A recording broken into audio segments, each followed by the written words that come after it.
All right, now here we are going to deal with the equation of a circle. We normally say with center, not at origin, but it doesn't matter. Origin or not origin is the same equation. I'm going to draw the sketch now. All right, there it is. Now, normally, there will be a point on the circle. This is what we call, it's actually a distance formula. The equation of a circle, it is the distance formula. So what they will do, these guys, they will draw a radius. Now, here, this is the center. We normally love to put the letter O, or we use C to represent center. And let's say the x value, it's A, and small b. And then here, by the circle, we've got a point P. Let's call that X, semicolon, and a Y. Now, the question is simply asking you, calculate the length of the radius. That's what it is. It's asking you there. So normally, we call this one, let's say X2, and then Y2. You know how to do the distance formula. And then this will be X1. This will be the Y1. So the distance CP, so to speak, CP, we normally write it as square root equals 2. We good now? But the thing is, the square root has been removed because we remove square root by squaring both sides. We good now? But CP, we know it represents the R, the radius. So CP there, we will write R squared equals 2. The other side, definitely, you're having X subscript 2 minus X sub 1 all squared plus, open the bracket, Y sub 2 minus Y sub 1 all squared. That is the equation of the distance. That's how it is. If you don't want to put the squared there, that means just put a square root, because that's how it was written last time. Now we just prefer to remove the square root. All right. Therefore, R squared becomes, open the bracket, X2, it's that small a, isn't it right? Yeah. Normally, they call this one X2 and then this one X1. Yeah, it doesn't matter which one is X2, which one is X1. Am I right? Let me switch it for you. So in other words, if I take this one here, let's put them aside. I want it so that it looks like the other one that you're doing. It doesn't matter. So we call that one X1 and a Y1. Or else it will be the same in the other way. All right. So then X2, it's X minus X1, which is small a, all squared. And then plus, open the bracket, Y1 is Y minus Y, Y2 it's Y, Y1 it's B, and then all squared. So now this is the equation of a circle with center anywhere. If center was at origin, meaning A and B are both zeros, you are going to put a 0 here and put a 0 here. If you do that, you are going to end up with x squared plus y squared equals to r squared. And you say it's theorem of Pythagoras. Yes, this is theorem of Pythagoras also.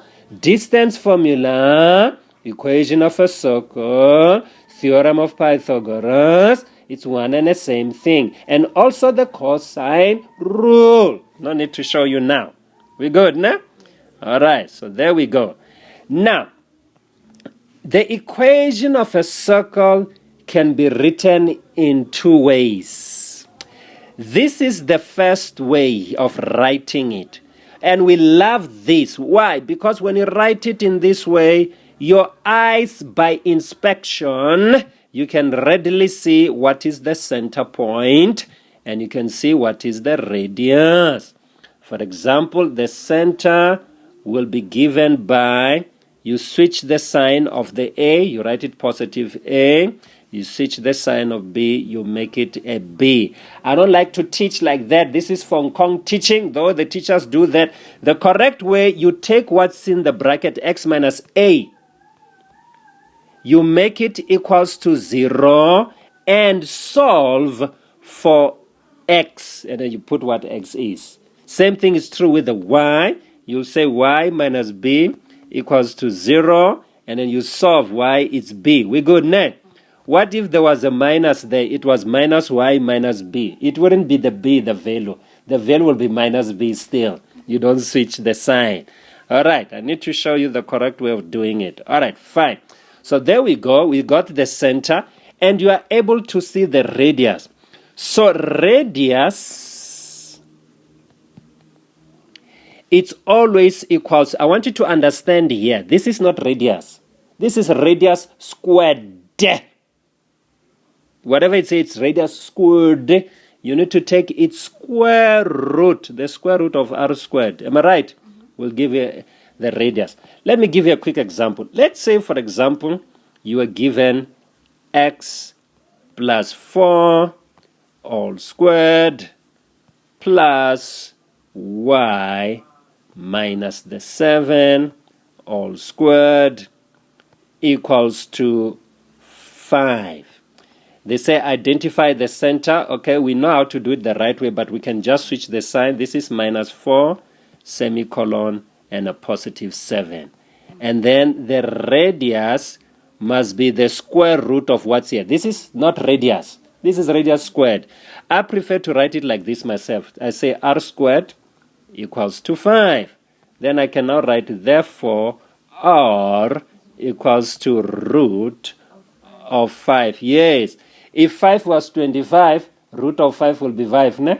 If r was 16, root of 16 will be 4. You good? I gave you the one that is without that. That is number 1 equation. We love to do this. We good, ne? Number 2, there's another way of writing. It's actually taking this equation here. You square that bracket, it becomes x squared minus whatever. You know when you do FOIL method, right? That's what it is. But they will write it in this form. They'll say, using capital letters, they love them. They'll say ax squared plus the bx, and then they'll say plus the cy squared plus the dy. Sometimes they might even write plus the e and make it equals to 0. What is this? It's this. You FOIL it and group everything on one side of an equation. So meaning the other side must be 0, whether left or right, it doesn't matter. All right. So now, when they give it like this, you need to change this to become this. Why? When it's like this, you can't see the center, you can't see the radius. You do what we call completing the square to change it from here to become like this. Every time, I'm telling you, every time when it's given like this, you change it. This is sometimes it might be on the other side. It doesn't matter. But as long it's not like this, you always bring it back here, whether they ask you or not, because that's how it works. We good, right? Now, I want to mention something before I can give an example. When you have it like this, and then you change it back to this. We good, ne? So what I want to say is this. When you're dealing with an equation of a circle, normally, you find that because it's normally analytical, you normally find that they give you a circle and they will draw a tangent. Yeah, there will be a tangent in it. Now, this is me telling you, whenever there's a circle and a tangent, the radius must be there, like it or not. If the radius, it is not there, this is me, I'm telling you, this is what you need to do. You must draw the radius. If they did not draw the radius, draw it towards the tangent, where at the point of contact. Because the radius and the tangent, they are always perpendicular to each other. Are you happy? The reason why we do this, we do it because these guys, sometimes they give me the gradient of a radius, or I know the center point. I know this point over there, let's call it P. Then I can calculate the gradient of the radius. If I got the gradient of the radius, I can figure one of the tangent, because when I times them, I must get -1.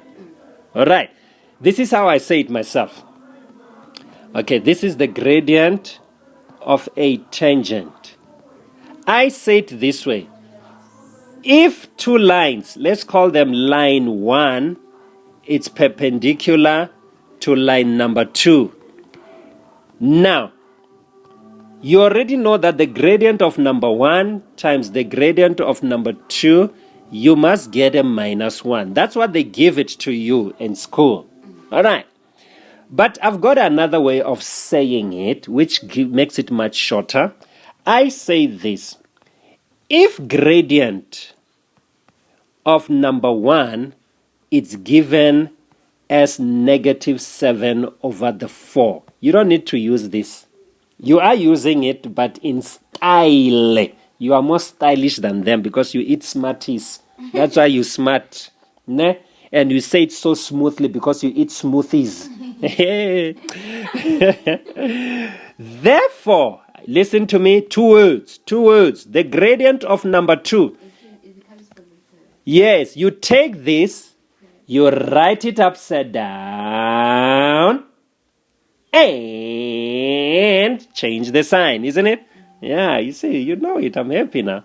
It's 4/7. Instead of substituting, then cross multiply and do the calculation, your calculation gets better. So, if I know the gradient of the radius, I automatically know the tangent.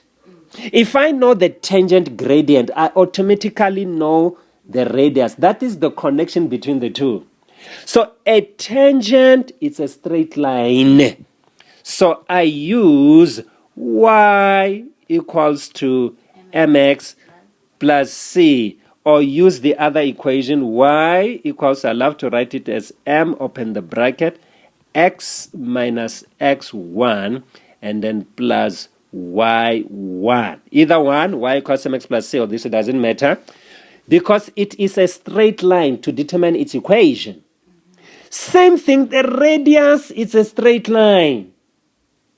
You use y equals mx plus c on that equation. So a straight line, whether it's called the radius, a straight line, whether it's called a tangent, a straight line, whether it's called the perpendicular, but as long as it's a line, it's a straight line. You need a gradient and a point to determine its equation. You need a gradient and a point on it. That's all.